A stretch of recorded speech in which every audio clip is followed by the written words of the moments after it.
முக்கிய செய்திகள். மோடியும் பாஜகவும் நாட்டுக்கும் வீட்டுக்கும் கேடு. திருப்பூர் மணிப்பூர் ஆகும் என ஸ்டாலின் எச்சரிக்கை. அதிமுகவை அழிக்க நினைத்தவர்கள் அழிந்து போவார்கள். அண்ணாமலைக்கு எடப்பாடி பழனிசாமி ஆவேச பதிலடி. தேர்தல் பிரச்சாரத்தில் ஜெகன்மோகன் மீது கல்வீச்சு. நெற்றியில் காயம் ஏற்பட்டதால் பரபரப்பு. நிறைவேறா கனவாக தொடரும் மாநில அந்தஸ்து கோரிக்கை. தகவல் தொழில்நுட்ப பூங்கா கோரும் புதுச்சேரி தொகுதி. வணக்கம். வணக்கம்.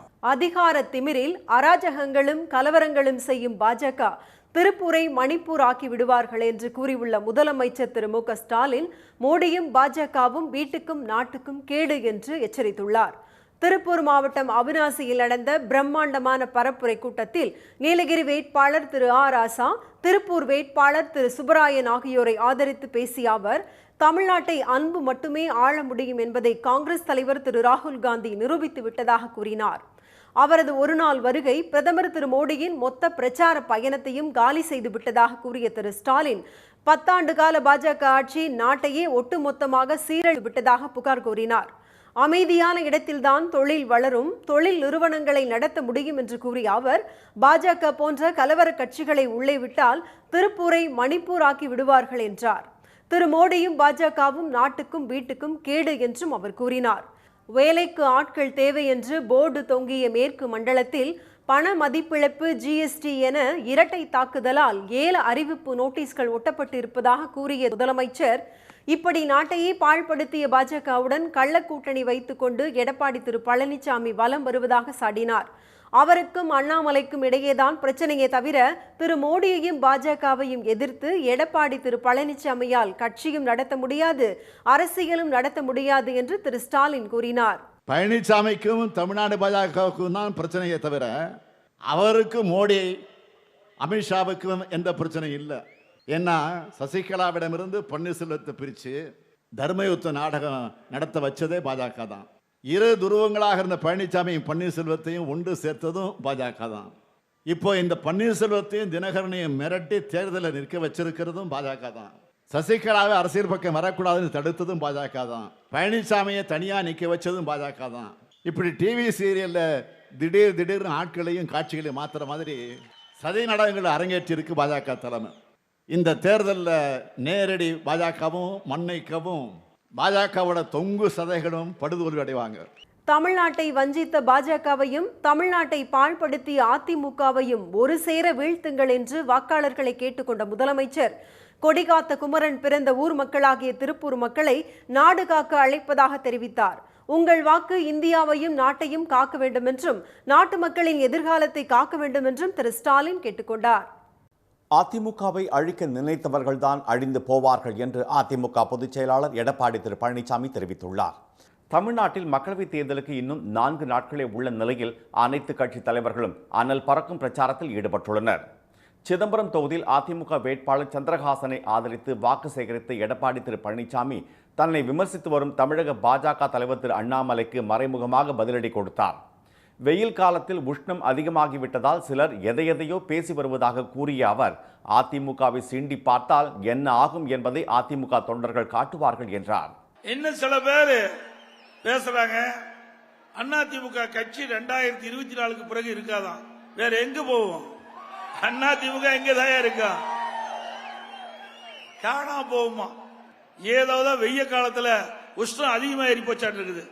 அதனாலதான் இப்படி எல்லாம் மாறி மாறி பேசிக் கொண்டிருக்கிறார்கள். இந்த கட்சி எத்தனை பேர் எதிர்த்து பார்த்தாங்க, இருக்கிற இடம் தெரியுதுங்களா, எங்க போனானே தெரியல. அதிமுக அழிக்கின்றவர்கள் அழிந்து போகிற சரித்திரத்தான் வரலாறு. கோவையில் போட்டியிடும் பாஜக மாநில தலைவர் திரு அண்ணாமலைக்கு ஆதரவாக மத்திய அமைச்சர் திருமதி நிர்மலா சீதாராமன் வாக்கு சேகரித்தார். அவர் சென்ற வாகன பேரணி ஒருபுறம் நடக்க பொதுமக்களின் போக்குவரத்தும் வழக்கம் போல இருந்தது. தஞ்சாவூர் நாம் தமிழர் கட்சி வேட்பாளர் ஹுமாயூன் கபீரை ஆதரித்து மன்னார்குடியில் பிரச்சாரம் செய்த அக்கட்சியின் ஒருங்கிணைப்பாளர் திரு சீமான், மக்களுடன் என்ன செய்தோம் என்று பேசி வாக்கு கேட்க முடியாதவர்கள் ரோடு ஷோ நடத்துவதாக சாடினார். மதுரை மாவட்டம் மேலூரில் இந்தியா கூட்டணி வேட்பாளர் திரு சு வெங்கடேசனை ஆதரித்து பேசிய மார்க்சிஸ்ட் பொதுச் செயலாளர் திரு சீதாராம் யெச்சூரி, மத்திய பாஜக அரசுக்கு எதிராக கருத்து கூறுவோர் சிறையில் அடைக்கப்படுவதாக சாடினார். Anybody who criticizes this government can be jailed and without charges be put in custody for 6 years, 7 years. That is how they destroy democracy in our country and individual rights and civil liberty. That cannot be allowed. தென் சென்னையில் அசோக் நகர், தியாகராய நகர் உள்ளிட்ட பகுதிகளில் வாக்கு சேகரித்த திமுக வேட்பாளர் திருமதி தமிழச்சி தங்கபாண்டியன் கடந்த தேர்தலை விட கூடுதல் வாக்குகள் பெறுவதே திமுகவினரின் இலக்கு என்று தெரிவித்தார். தென்காசியில் போட்டியிடும் புதிய தமிழகம் கட்சியின் தலைவர் டாக்டர் கிருஷ்ணசாமியை ஆதரித்து ஸ்ரீவில்லிபுத்தூரில் தேமுதிக பொதுச் செயலாளர் திருமதி பிரேமலதா வாக்கு சேகரித்தார். இதனிடையே காங்கேயம் அருகே வெள்ளக்கோவிலில் மாவட்ட பாஜக நிர்வாகி ஜவஹர் குமார் என்பவர் வீட்டில் தேர்தல் பறக்கும் படையினர் நடத்திய சோதனையில் அங்கு ரகசிய அறையில் பதுக்கி வைக்கப்பட்டிருந்த 32 லட்சம் ரூபாய் கைப்பற்றப்பட்டது. அவரிடம் நடந்த முதல்கட்ட விசாரணையில் அந்த பணம் அதிமுக வேட்பாளர் ஆற்றல் அசோக்குமாருக்காக வாக்காளர்களுக்கு வழங்குவதற்கு வைக்கப்பட்டிருந்தது தெரியவந்தது. அதிமுக வேட்பாளர் சார்பில் விநியோகிக்க பாஜக நிர்வாகி ஒருவர் பணம் பதுக்கி வைத்திருந்த சம்பவம் பரபரப்பை ஏற்படுத்தியுள்ளது. ஆந்திராவில் தேர்தல் பிரச்சாரத்தில் ஈடுபட்ட முதலமைச்சர் திரு ஜெகன்மோகன் மீது கல்வீசி தாக்குதல் நடத்தப்பட்டதில் அவருக்கு லேசான காயம் ஏற்பட்டது. ஆந்திராவில் மக்களவை மற்றும் சட்டப்பேரவை தேர்தல் பிரச்சாரம் விறுவிறுப்படைந்துள்ளது. ஒய்எஸ்ஆர் காங்கிரஸ் கட்சி வேட்பாளர்களை ஆதரித்து பேருந்து யாத்திரை மூலம் திரு ஜெகன்மோகன் வாக்கு சேகரித்து வருகிறார். விஜயவாடாவில் உள்ள சிக்னரில் அவர் பிரச்சாரம் செய்தபோது திடீரென திரு ஜெகன்மோகன் மீது கல் வீசப்பட்டது. கூட்டத்திலிருந்து பறந்து வந்த கல் அவரது இடது கண்ணின் புருவத்தை பதம் பார்த்ததால் பரபரப்பு நிலவியது.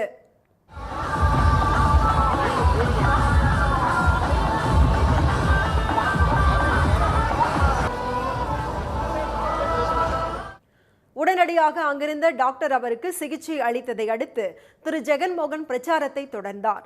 தேர்தல் பரப்புரையில் அரங்கேறிய இந்த சம்பவம் கட்சியினரிடையே பரபரப்பை ஏற்படுத்தியுள்ளது. ஆந்திர முதலமைச்சர் திரு ஜெகன்மோகன் மீது கல்லெறிந்து தாக்கிய நிகழ்வுக்கு கண்டனம் தெரிவித்துள்ள முதலமைச்சர் திரு மு.க.ஸ்டாலின் அரசியல் வேறுபாடு ஒருபோதும் வன்முறையாக மாறக்கூடாது என வலியுறுத்தியுள்ளார். திரு ஜெகன்மோகன் விரைவாக நலம் பெற விளைவதாகவும் அவர் எக்ஸ் வலைதளத்தில் கூறியுள்ளார். மாநில அந்தஸ்து கோரிக்கை நீண்ட நாளாக நிலுவையில் இருந்து வரும் நிலையில் தகவல் தொழில்நுட்ப பூங்கா போக்குவரத்து நெரிசலுக்கு தீர்வு காண வேண்டும் என்பது உள்ளிட்ட கூடுதல் கோரிக்கைகளுடன் தேர்தலை சந்திக்கிறது புதுச்சேரி தொகுதி.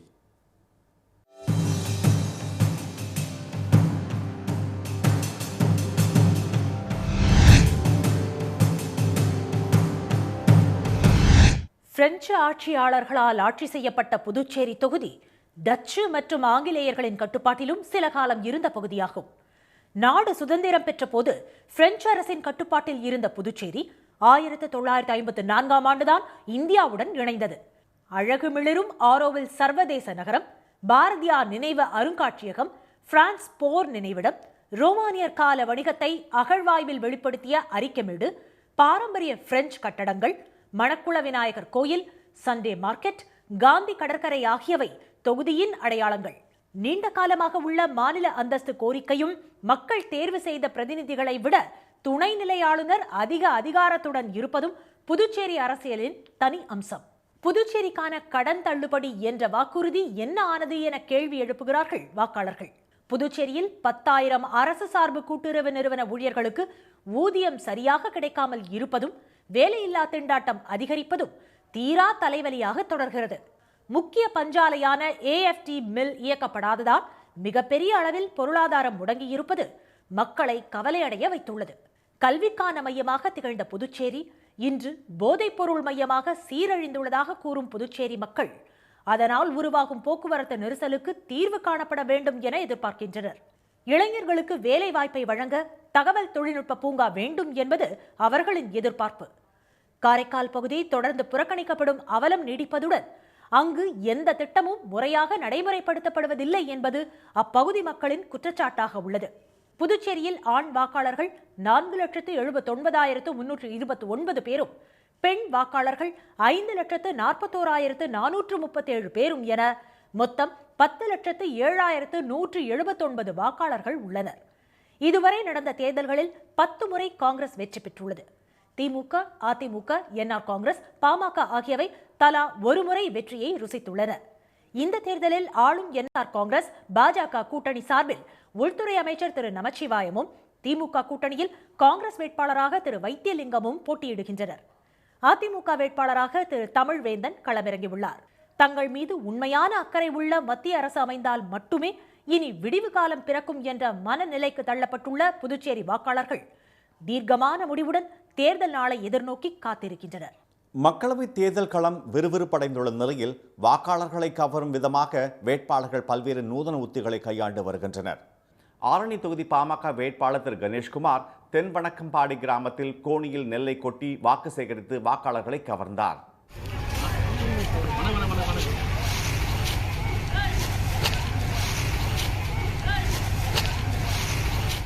நீலகிரி தொகுதி அதிமுக வேட்பாளர் திரு லோகேஷ் தமிழ்ச்செல்வன் மேட்டுப்பாளையத்தில் பரப்புரையில் ஈடுபட்ட போது ஒற்றை விரலால் ஓங்கி அடிப்பதாக கூறி வாக்குப்பதிவு இயந்திரத்தை உடைத்து விடாதீர்கள் என்றார்.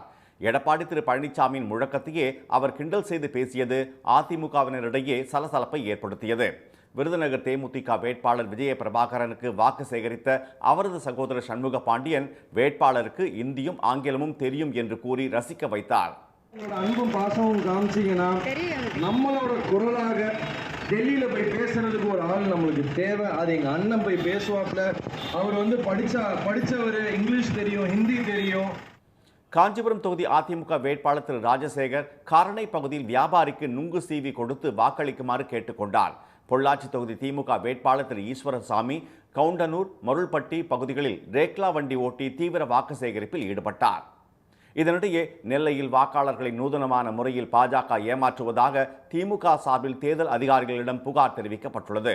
வாட்ஸ்அப்பில் வரும் லிங்கை அழுத்தினால் 500 ரூபாய் வங்கிக் கணக்கில் சேர்ந்துவிடும் என்று கூறி பாஜகவினர் பரப்புவதாகவும் அதில் தாமரை சின்னம் தெரிவதாகவும் மாவட்ட தேர்தல் அலுவலகத்தில் புகார் அளிக்கப்பட்டுள்ளது.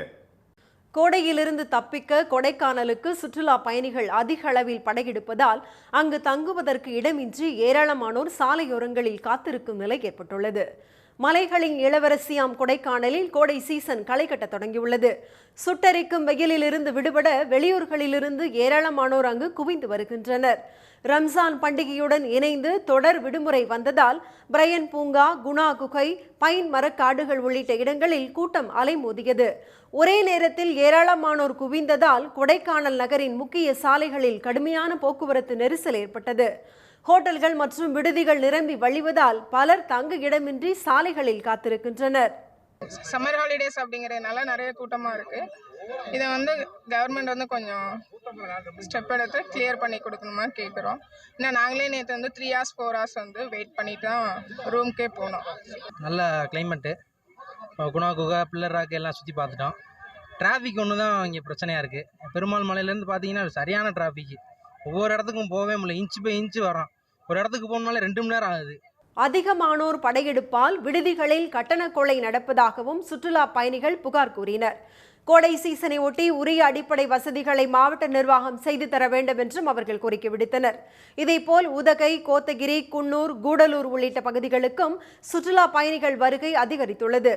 இதனால் மேட்டுப்பாளையம் உதகை சாலையில் பல கிலோமீட்டர் தொலைவிற்கு வாகனங்கள் காத்திருப்பதால் கடும் போக்குவரத்து நெரிசல் ஏற்பட்டுள்ளது. தென் தமிழகத்தில் 2 தினங்களுக்கு மிதமான மழை பெய்ய வாய்ப்புள்ளதாக சென்னை வானிலை மையம் தெரிவித்துள்ளது. மாநிலம் முழுவதும் கோடை வெப்பம் கொளுத்தி வரும் நிலையில் தென் மாவட்டங்களில் பெய்த கோடை மழையால் வெப்பம் சற்று தணிந்தது. பெரியகுளம், கெங்குவார்பட்டி, புதுப்பட்டி, ஜெயமங்கலம் ஆகிய பகுதிகளில் 2வது நாளாக நேற்று மழை கொட்டியது. என்றாலும் கடந்த 24 மணி நேரத்தில் ஈரோடு மற்றும் சேலத்தில் 102 டிகிரி ஃபாரன்ஹீட் அளவுக்கு வெப்பம் தகித்தது. திருப்பத்தூர், வேலூர், கரூர், பரமத்தியில் வெயில் சதமடித்தது. இதனிடையே வளிமண்டல கீழடுக்கு சுழற்சியால் தென் தமிழகம் மற்றும் டெல்டா மாவட்டங்களில் இன்றும் நாளையும் மிதமான மழை பெய்யும் என்று கூறியுள்ள வானிலை மையம் வட தமிழகத்தில் வெப்பநிலை சற்று குறைய வாய்ப்புள்ளதாக கணித்துள்ளது. குமரிக்கடல், மன்னார் வளைகுடா மற்றும் அதனை ஒட்டிய தென் தமிழக கடலோர பகுதிகளில் மணிக்கு 55 கிலோமீட்டர் வேகத்தில் சூறாவளி காற்று வீசும் என்பதால் அப்பகுதிகளுக்கு மீனவர்கள் செல்ல வேண்டாம் என்று அறிவுறுத்தப்பட்டுள்ளனர். மீண்டும் முக்கிய செய்திகள். மோடியும் பாஜகவும் நாட்டுக்கும் வீட்டுக்கும் கேடு என்று கூறியுள்ள முதலமைச்சர் ஸ்டாலின் திருப்பூர் மணிப்பூர் ஆகும் என எச்சரித்துள்ளார். அதிமுகவை அழிக்க நினைத்தவர்கள்தான் அழிந்து போவார்கள் என்று தமிழக பாஜக தலைவர் அண்ணாமலைக்கு எடப்பாடி பழனிசாமி பதிலடி கொடுத்துள்ளார். இத்துடன் இந்த செய்திகள் நிறைவடைந்தன. மீண்டும் சன் டிவியில் செய்திகள் மாலை 6 மணிக்கு. செய்திகளை உடனுக்குடன் தெரிந்து கொள்ள சன் நியூஸ் தொலைக்காட்சியை பாருங்கள். வணக்கம். வணக்கம்.